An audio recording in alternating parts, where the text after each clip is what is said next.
You have had Natalia with you for how long? Well, 6 years, but almost 7. Now, you two met her on the neighbor's porch. Yes.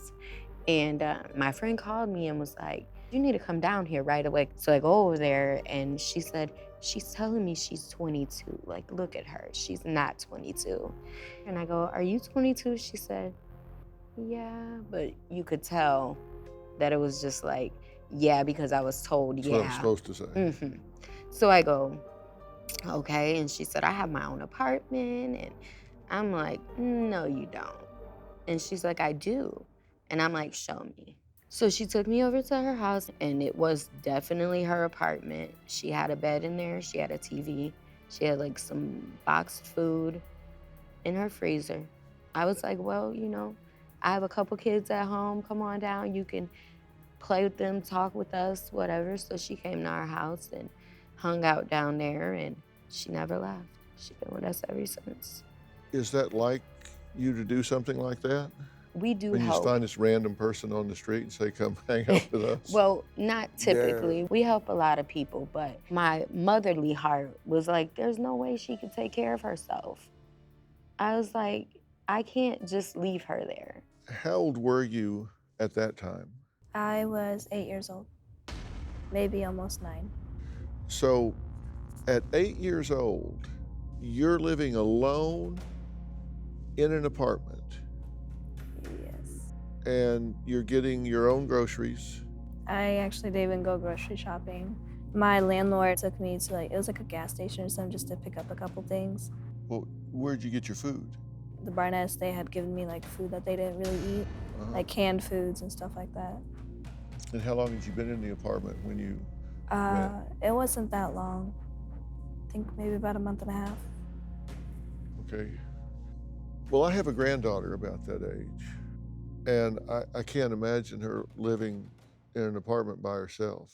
What did they say to you when they took you over there and dropped you off? They just said, we're gonna get you an apartment and we're going to Canada. Did you say, I'm 8? I didn't know what to say.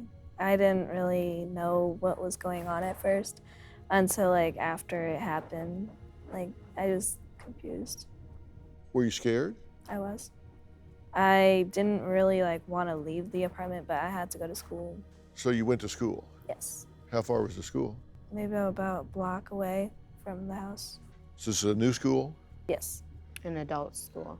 Christine, she had signed me up right after I moved in, after that day. And then when you met her, she was in her second apartment. Mm-hmm. And you stayed in that first apartment for a year at 8 years old. Yes. It sounds like you were in a group home in the Ukraine. And you come here when you're 6. And here's what I know about children that are in group homes. They're almost always developmentally delayed. So if you come here from a group home at 6, best case, you're probably functioning at developmentally at 4 or 5. So you go into an apartment functioning at 6 or 7. A 6 or 7-year-old child living in an apartment alone for a year, that's just not believable to me. How does that happen? I think that she groomed her before she did this to have her ready for this. But in terms of activities of daily living, health, food, stove, working with an oven, a 6-year-old child just simply doesn't know how to do the activities of daily living for independent existence. Right. Well, I know in the apartment when we met her, she didn't use the stove. She cooked in the microwave. Did she teach you a routine? She didn't really teach me like how to like take care of myself, but she did say like if someone asks you how old you are, you tell them that you're 22. And who paid the bills? Michael. So all you had to do was go stay behind that closed door.